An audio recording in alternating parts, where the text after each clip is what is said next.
ሽንት ቱቦ እንዲሁም ደግሞ የሽንት ፊኛ ኢንፌክሽን በሀገራችን ከ15% እስከ 32% የሚደርሱ ሰዎችን ያጠቃል። እንዲሁም ደግሞ በዓለማችን ላይ 95% የሚሆኑ ህዝብ ቢያንስ በህይወቱ አንድ ጊዜ የሽንትና የሽንት ቱቦ ተያያዥ ኢንፌክሽኖች ያጠቁታል። ለመሆኑ ይሄ በሽታ በምን ምክንያት ይመጣል? እንዴት መከላከል እንችላለን? እንዲሁም ህክምናውስ ምን ይመስላል?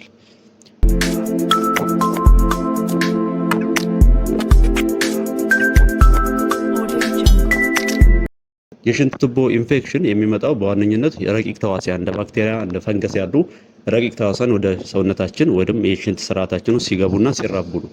ለዚህም ምክንያት የሚሆኑ ደግሞ እንደ ኢሼሺያ ኮላይ፣ ኢንተሮኮከስ፣ ክሌብሴላ እንዲሁም ደግሞ ከፈንገሶች ካንዲዳ አልቢካንስ የሚባሉ የፈንገስ ዝርያዎች በዋነኝነት ይህንን ያመጡታል። ለመሆኑ ለዚህ ምክንያት የሚሆኑ አጋላጭ ምክንያቶች ምንድን ናቸው?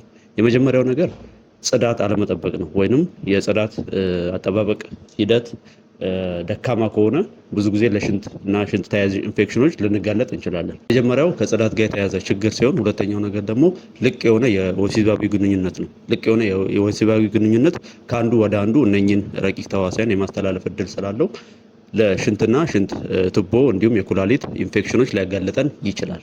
ሶስተኛው ነገር ደግሞ በቂ ፈሳሽ አለመውሰድ ነው። ሰውነታችን ውስጥ በቂ ፈሳሽ ከሌለ ወደ ኩላሊታችን የሚደርሰው የውሃ መጠን የፈሳሽ መጠን ደካማ ወይንም ያነሰ ስለሚሆን ለሽንት እና ሽንት ቱቦ ኩላሊት ተያያዥ ኢንፌክሽኖች ልንጋለጥ እንችላለን። ሁለተኛው ነገር ይሄ ነው። ሌላው ነገር ደግሞ የሰውነታችን የመከላከያ ስርዓት ወይንም ኢሚዩን ሲስተም ደካማ መሆን ለዚህ ኢንፌክሽን ሊያጋለጠን ይችላል። ይሄም የሚከሰትበት ምክንያት በተለያዩ መድኃኒቶች ሊሆን ይችላል። ለምሳሌ ለተለያዩ ማስታገሻ ለካንሰር ታማሚዎች የሚወስዷቸው መድኃኒቶች የሰውነታችንን የበሽታ የመከላከል አቅም በማዳከም ለዚህ በሽታ ሊያጋልጡን ሲችሉ፣ ሌላው ደግሞ ሴቶች ላይ አንዳንድ የሆርሞን መዛባቶች ሲኖሩ፣ ሴቶችም ይሁን ወንዶች ላይ የሆርሞን ለውጦች ሲኖሩ፣ በተለይ ደግሞ ሴቶች ላይ በእርግዝና የወር አበባ ሂደት ጋር ተያይዞ የሆርሞን መለዋወጥ ሲኖር ብዙ ጊዜ ይሄ የሰውነታችን የመከላከያ ስርዓት ሊዳከም ይችላል። በዛን ጊዜም እነኚህ ባክቴሪያዎች እንዲሁም የተለያዩ ረቂቅ ተዋሲያን ወደ ሰውነታችን ገብቶ በሽታውን የማምጣት እድል ይኖራቸዋል።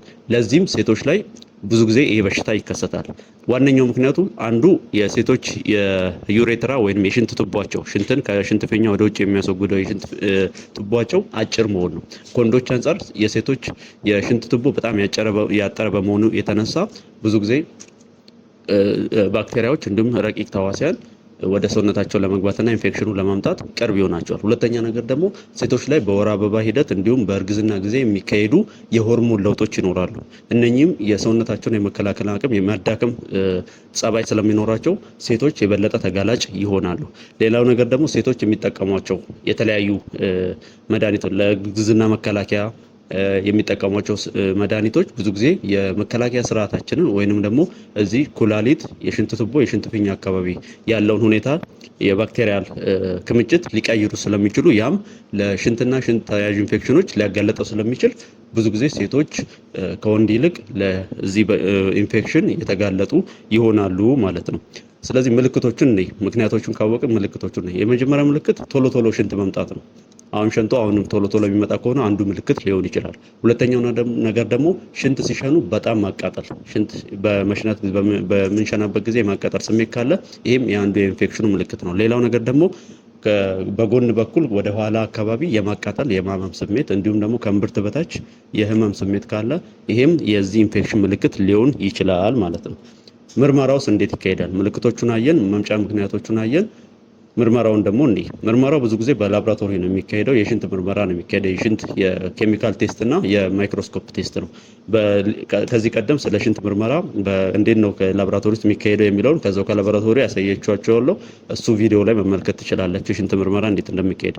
ስለዚህ የሽንት ምርመራ አንዱ የምርመራ ዘዴ ነው።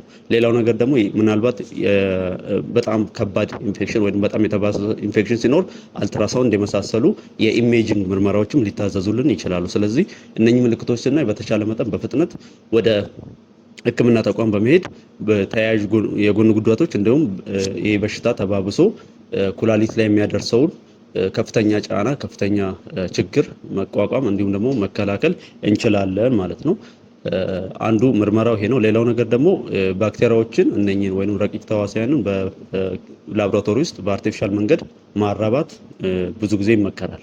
ይህም የሚሆነው ብዙ ጊዜ ተደጋጋሚ ኢንፌክሽን የሚያጋጥማቸው ሰዎች እንዲሁም ደግሞ በጣም የተባባሰ ከባድ ደረጃ የደረሰበት ኢንፌክሽን ከደረሰ ሽንት ወስዶ በአርቲፊሻል መንገድ በላቦራቶሪ ውስጥ በማራባት የታርጌትድ ሕክምና ወይንም የትኛው ባክቴሪያ ነው የትኛው ፈንገስ ነው የሚለውን በትክክል ለይቶ ትክክለኛ የኢንፌክሽኑ መረጃ ሰብስቦ ትክክለኛ መድኃኒት ለመስጠት ብዙ ጊዜ ባክቴሪያውን በአርቲፊሻል መንገድ ላቦራቶሪ ውስጥ የማራባት ዘዴ ሊኖር ይችላል። ስለዚህ ምርመራው የሚካሄድ በዋኝነት በሽንትና እንዲሁም አልትራሳውንድ የመሳሰሉ ሌሎች የኢሜጂንግ ምርመራዎች ነው ማለት ነው። ምርመራው በዚህ መልኩ ይካሄዳል። ሌላው ነገር ደግሞ ህክምናው ነው። ህክምናው በዋነኝነት እኛ የምናደርገውና በህክምና ተቋም ይደረግልን አለ። እኛ ማድረግ የምንችለው አንዱ በቂ ፈሳሽ መውሰድ ነው። በቂ ፈሳሽ ስንወስድ የመከላከልን መጠናችን እንዲሁም ደግሞ ይሄ ኢንፌክሽኑ እንዳይባባስ ከመድኃኒቶች ጋር በቂ ፈሳሽ መውሰድ አስፈላጊ ነው። ሌላው ነገር አንቲባዮቲክስ ናቸው። ባክቴሪያዎችን፣ ፈንገሶችን የሚገሉ አንቲባዮቲክሶች በሐኪሞች ሊታዘዙልን ይችላሉ። እነኚህም ዋነኛ ህክምናዎቹ ናቸው። እንዲሁም የበሽታ ማስታገሻዎች ናቸው። ነገር ግን የበሽታ ማስታገሻዎችን መውሰድ ያለብን በጣም በሽታው ሲያመን ወይም ህመሙ በጣም ሲሰማንና ከዋናዎቹ ህክምናዎች ጎን ለጎን ነው እንጂ በማስታገሻ ብቻ መቆየት ኢንፌክሽኑ እንዲባባስና ወደ ከፋ ደረጃ እንዲደርስ ሊያደርገው ስለሚችል መጀመሪያ የአንቲባዮቲክ ወይንም ከሐኪሞች የሚሰጠውን መድኃኒት በስርዓት እየወሰድን ነው ማስታገሻዎችን መጠቀም የሚገባን ማለት ነው። ስለዚህ በቂ መረጃ ስለ ሽንት ቱቦ፣ ኩላሊት እንዲሁም የሽንት ፊኛ ኢንፌክሽን አግኝታችኋል ብዬ አስባለሁ። ኮመንት ላይ ጥያቄ ካላችሁ ያልገባችሁ ነገር ካለ ሌላም ቪዲዮ እንዲሰራ የምትፈልጉ ካለ በኮመንት ላይ ያሳውቁኝ፣ መልሳለሁ። እንዲሁም ዲስክሪፕሽን ላይ ደግሞ ስለዚህ ኢንፌክሽን አንዳንድ መረጃዎችን አስቀምጬላችኋለሁ፣ እዛ ላይ ማየት ትችላላችሁ። ቀጣይ ደግሞ ሌላ ጤና ነክ መረጃን ይዤ እመለሳለሁ። እስከዛ ድረስ አዲስ ከሆናችሁ ሰብስክራይብ ማድረግ አትርሱ፣ ለሌሎችም እንዲደርስ ሼር አድርጉ። ቀጣይ ደግሞ በሌላ መረጃ እንገናኛለን። እስከዛ ድረስ ቸር ሰንብቱ።